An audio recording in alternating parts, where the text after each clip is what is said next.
3 minúty do štartu dostihov, 3 minúty do štartu.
Dve minúty do štartu dostihov, posledné 2 minúty do štartu.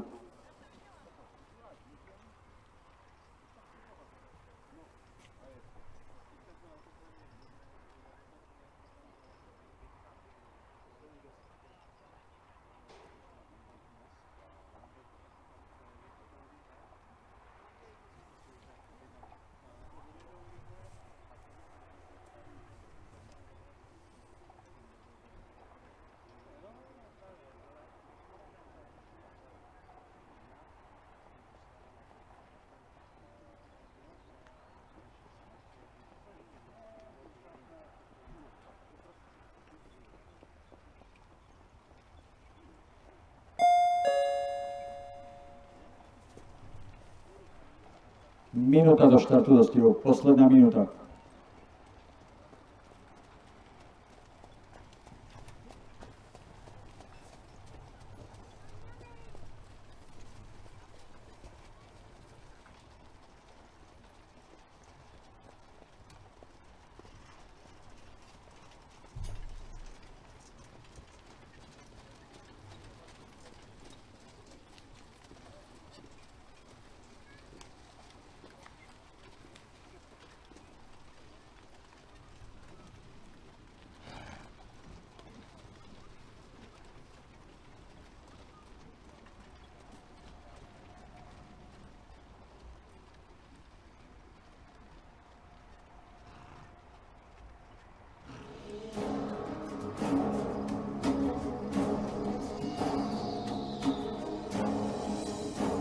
Auto už čaká nakoniec v pravom oblúku pri ustaňovacích priestoroch.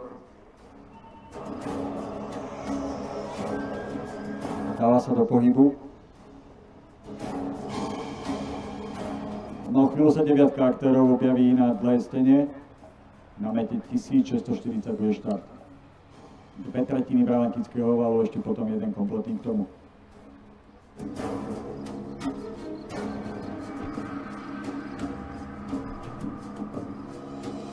A v tejto chvíli bolo štartované dnešné záverečné 7. dostihy. Cena Horsagro SRO na 1640 metrov, 25 000 korún. Teraz sa to tam utriaslo, zatiaľ to vyzerá priebežne na Glagola, ale takisto aj Jedinka Misi, takže Kalčíkovci sú predu, zvonka Virustup a z vnútornej strany ťaží z výhodnej štartovej pozície Agit.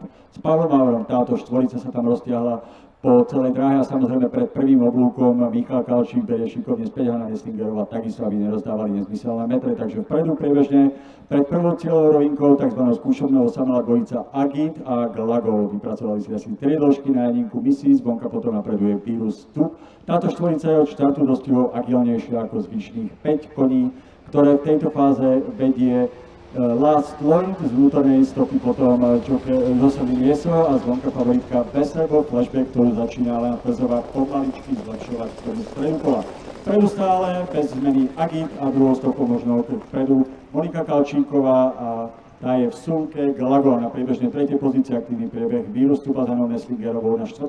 a 5. mieste. V tejto fáze potom napredujú Janinka Misi a Last Lloyd, ďalej favoritka Westerbo Flashback, tej dĺžky za ňou Jocelyn Jeso, nasleduje veterán Kafuboko a Rambo Beno, ktorý je približne 15 dĺžok za čelom dostihov. Je to natiahnuté, ale na druhej strane vpredu relatívne kompaktné. Stále je to Agit s Pavlom Maurom na druhej priebežnej pozícii, potom napreduje Vírus Cup, ktorý sa tam teraz dramaticky posúva a už vedie. Vírus Cup s Hanou Nestlingerovou teda preberá vedenie, to je zaujímavý trhák pred záverečnou fázou, ešte približne 400 metrov pred konia. Vírus Cup si vypracoval dvojdĺžkový náskok na Agita, ďalej tam potom Galagol a prichádza aj za cenu rozdávania metrov Pestrbo flashback zelenou tvrzou, ale je to treťou stopou a stále približne 6-7 dĺžok od unikajúceho Vírus Cupa s Hanou Nestlingerovou. Na priebežnej druhej priečke bude točiť potom Agit na tretej Galagol, teda kone, ktoré v týchto dostihoch sa ukazovali už od štartu. Stále to Vírus Cup s Hanou Nestlingerovou, trestá aj Dobruský.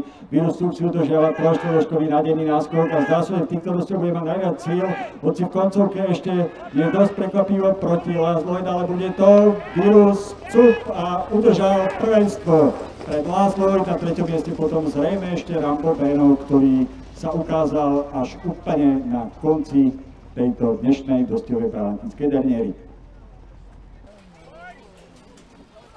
Prestreh cieľa to určite urýchleme s tým slávnostným ceremoniálom.